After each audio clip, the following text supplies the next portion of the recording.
सभी साथियों को नमस्कार और जोहार। पिछले क्लास में हम लोग संथाल जनजाति के बारे में पढ़ चुके थे। आज के क्लास में हम लोग एक और मज़ेदार जनजाति के बारे में पढ़ने वाले हैं, उरांव जनजाति के बारे में। तो संथाल जनजाति को हम लोग जिस टाइप से कैटेगराइज करके पढ़े थे, उरांव जनजाति को भी हम लोग उसी तरह से कैटेगराइज करके पढ़ेंगे।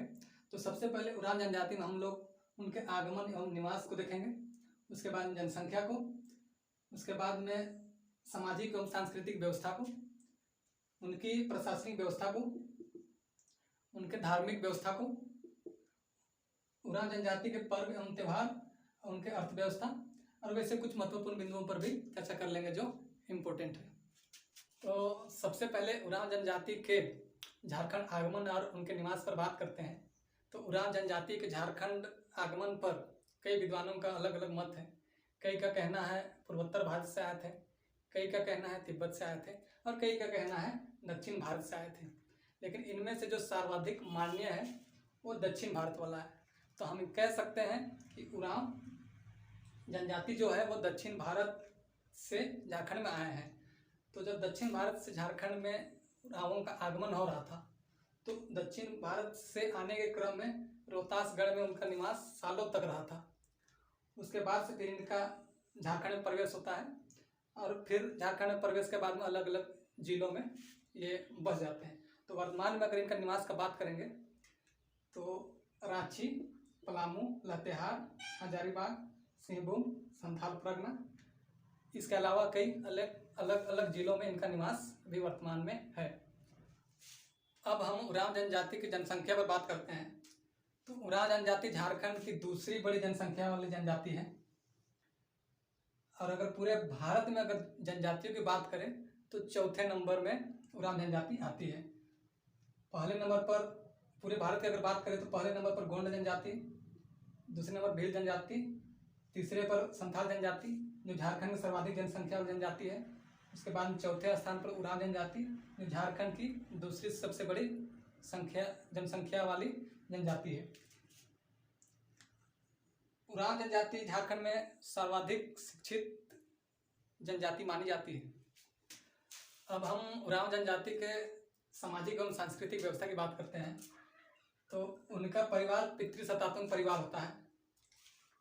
उरांव समुदाय कई टोटमिक गोत्रों पर बटा होता है और टोटमिक को चिन्ह भी कहा जाता है और उनका समुदाय कई गोत्रों पर बटा होता है। उसको किली के नाम से भी जाना जाता है, किली भी कहा जाता है। तो उनका गोत्र इस प्रकार है जैसे तिर्की, कच्छप, मिंज, खलखो, एक्का, किरकेट्टा, लकड़ा, तिग्गा, कुजूर, टोपो, ये सारे के सारे उरांव जनजाति के गोत्र हैं। अब हम इनके विवाह पर चलते हैं। तो इनका समग्रामा विवाह निषिद्ध होता है। समग्रामा कहने का मतलब है कि एक ही गांव में लड़का लड़की का विवाह नहीं हो सकता है, लेकिन आजकल एक ही गांव में विवाह होने लगा है और उससे भी ज़्यादा प्रचलन में इन दिनों ढोकू है। ढोकू कहने का मतलब हमारे रांची साइड में गांव की कोई लड़की गांव का ही कोई लड़का के पास में बिना शादी का चली जाती है तो उसको ढोकू के नाम से जाना जाता है हम लोग साइड में। उसके बाद में समगोत्रीय विवाह वर्जित होता है। कहने का मतलब है कि एक ही गोत्र का अगर कोई लड़का और लड़की है तो उनका विवाह निषिद्ध होता है, सख्त मनाही होता है। जैसे कोई तिर्की गोत्र का है तो उसका तिर्की गोत्र के साथ में विवाह नहीं होगा। उरांव जनजाति में विधवा एवं तलाक का भी प्रावधान है और इसमें जो सबसे ज़्यादा प्रचलित है वो आयोजित विवाह है, जो हमारे भारतीय कल्चर के हिसाब से माता पिता के मध्यस्थता से संपन्न कराए जाते हैं। तो आयोजित विवाह उरांव जनजाति में सर्वाधिक प्रचलित है। तो पारिवारिक रिश्तेदारी और नातेदारी के अलावा उरांव जनजाति कृत्रिम नातेदारी स्थापित करने पर भी विश्वास करता है और इसके लिए बाकायदा सहिया चयन समारोह का आयोजन किया जाता है, उसको सहियारोह भी कहा जाता है और जो प्रत्येक 3 वर्ष के बाद में आयोजित किया जाता है। और जब इसका आयोजन होता है तो एक मेला या जत्रा जैसा माहौल होता है। उसमें लड़कियां अपने लिए एक लड़की को चुनती हैं और आपस में कर्मदार कहलाती हैं और लड़के आपस में अपने लिए लड़के को ही चुनते हैं और आपस में संगी या फिर सहिया कहलाते हैं। और ये सहिया रांची के बगल में अनगढ़ा है, तो अनगढ़ा क्षेत्र में ये सहिया ज़्यादा प्रचलन में है। उरांव जनजातियों का युवा गृह, युवा गृह उनका वो स्थान होता है, वो जगह होता है जहाँ पर उनको सामाजिक, सांस्कृतिक एवं धार्मिक प्रशिक्षण दिया जाता है। युवा गृह में उनको एक सफल सामाजिक व्यक्ति बनने का ट्रेनिंग दिया जाता है। तो लड़कों के लिए अलग युवा गृह होता है, लड़कियों के लिए अलग युवा गृह होता है। लड़कों का युवा गृह को धुमकुड़िया कहा जाता है, लड़कियों का युवा गृह को पेल एड़पा या फिर पेल्लो एड़पा कहा जाता है। पेल्लो या पेल का मतलब कुड़ुक भाषा में लड़की होता है। अब धुमकुड़िया को देखभाल के लिए जिस व्यक्ति को नियुक्त किया जाता है उसको महतो कहा जाता है। और पेल एड़पा या फिर पेल्लो एड़पा का देख रेख के लिए जिसको नियुक्त किया जाता है वो सामान्यतः गांव में कोई भी एक विधवा औरत को इसका जिम्मेदारी दिया जाता है। अब युवा गृह में अगर उनका प्रवेश का बात करें तो 10 से 11 वर्ष की उम्र में इनका प्रवेश होता है और इसके लिए बाकायदा समारोह का आयोजन किया जाता है और उनका प्रवेश कराया जाता है। और ये युवा गृह का सदस्य तब तक रहते हैं जब तक कि वे अविवाहित रहते हैं। विवाहित होने के बाद में इनको युवा गृह का सदस्यता को त्याग करना पड़ता है। अखड़ा, अखड़ा उनका वो जगह होता है जहाँ पर वे बैठक या फिर नाच गान करते हैं। तो नाच गान उनका जो कोई भी पर्व त्यौहार के अवसर पर नाच गान इसी अखड़ा पे करते हैं। और कभी भी जब कभी काम करके थक हार के आते हैं तो अपना थकान मिटाने के लिए भी अखड़ा पे वे नाच गान करते हैं। अब हम इनके प्रशासनिक व्यवस्था को देखते हैं।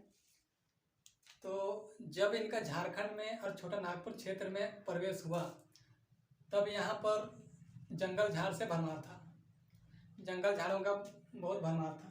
तो उनको जीने खाने के लिए कृषि करने का जरूरत था, खेती करने की जरूरत था। और खेती करने के लिए चूँकि यहाँ जंगलों का भरमार था तो जंगलों को काटना पड़ेगा। तो जंगलों को जो काट कर खेत बनाए उनको भूमिहर कहा गया। और चूँकि ये सामूहिक खेती करना पसंद करते थे तो वे समूह में रहते थे, तो उनके द्वारा बसाए गए गांव को भूमिहर गांव कहा गया। उसके बाद में बसे बसाए गांव में उनके द्वारा जब गांव बसा लिया गया उसके बाद में जब गांव में प्रवेश हुआ उनको रैयत या जेठ रैयत कहा गया, जिन लोगों का प्रवेश बाद में हुआ। अब देखते हैं पाहन। शुरू में ये गांव का प्रशासनिक और धार्मिक प्रधान था, लेकिन बाद में उनको सिर्फ धार्मिक प्रधान बनाया गया। बाद में महतो को प्रशासनिक एवं न्यायिक प्रधान बनाया गया। उरांव समुदाय में गांवों के समूह को पढ़ा कहा जाता है। और ये गांव के समूह जनरली 7 पढ़ा, 12 पढ़ा, 21 पढ़ा और 22 पढ़ा में जनरली ये विभाजित होता है। और इन पढ़ा का सबका एक अलग अलग पंचायत होता है जिसको पढ़ा पंचायत कहा जाता है।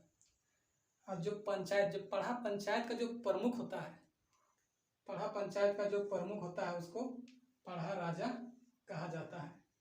और आज भी ग्रामीण स्तर पर या पढ़ा पंचायत स्तर पर छोटे मोटे मामलों को ये आज भी सुलझा लेते हैं।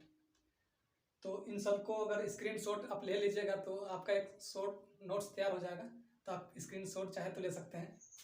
अब हम उरांव जनजाति के धार्मिक व्यवस्था की बात करते हैं। तो इनके जो सर्वप्रमुख देवता है उनको धर्मेश कहा जाता है, जो सिंहबोंगा या सूर्य के प्रतीक होते हैं। उनके पूजा स्थल को सरना कहा जाता है। दफनाने वाली जगह या फिर मसना को शासन कहा जाता है। हड़बोरा उरांव जनजाति की एक धार्मिक संस्कार है जो मरे हुए लोगों के लिए किया जाता है। एक साल में मरे हुए लोगों के समाधि स्थल से मिट्टी उठाकर नदी में प्रवाहित कर दिया जाता है। और उनका ऐसा मानना है कि ऐसा करने से उनका आत्माओं के साथ में मिलन होता है। हड़बोरा को कोहा बेंजा भी कहा जाता है। कुड़ुक भाषा में कोहा का मतलब बड़ा होता है, बेंजा का मतलब शादी होता है। तो हड़बोरा को कोहा बेंजा भी कहा जाता है। और ये सामान्यतः जनवरी के महीना में किया जाता है। और इन सब मामलों के, धार्मिक मामलों के प्रधान को पाहन कहा जाता है, ये हम लोग पहले भी पढ़ चुके हैं।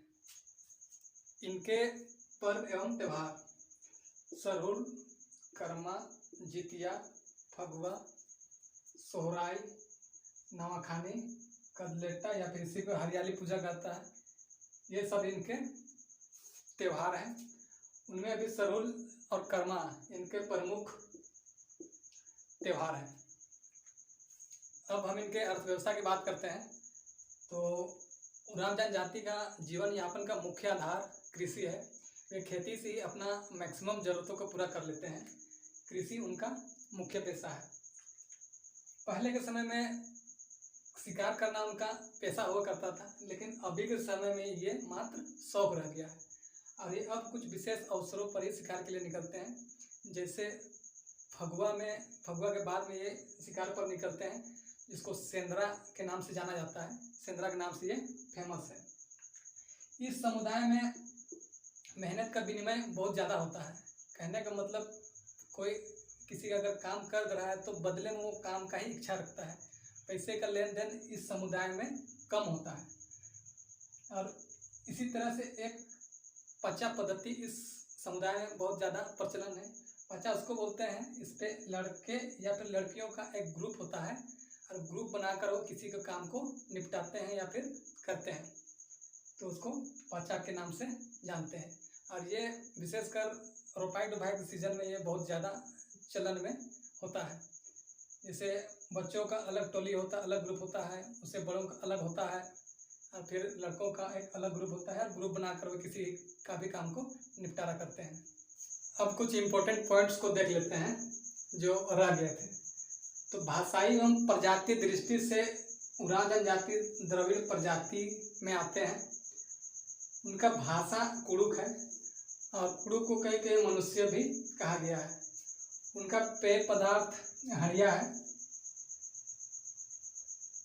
जो चावल से बनता है। और ये आज के समय में जनजातियों का पेय पदार्थ ना रहकर झारखंडियों का पेय पदार्थ बन गया है। मैक्सिमम लोग इसका सेवन करता है, तो सब झारखंडी लोग इससे भली भांति वाकिफ है। तो उरांव जनजाति इसको कई अपने धार्मिक अनुष्ठान में भी हड़िया को उपयोग करता है, प्रयोग करता है। इनमें महुआ से बना शराब का भी प्रचलन है, जिसको क्षेत्रीय भाषा में चुलैया या ठर्रा ये सब नामों से फेमस है। तो आज की क्लास में बस इतना ही। उरांव जनजाति से संबंधित लगभग चीज़ें कंप्लीट है, इतना काफ़ी है। इससे बाहर आपको एग्ज़ाम में नहीं पूछे जाएंगे। एग्ज़ाम पॉइंट ऑफ व्यू से पर्याप्त हम लोग पढ़ चुके हैं। तो अगले क्लास में एक अलग जनजाति को लेकर के मिलते हैं। तब तक के लिए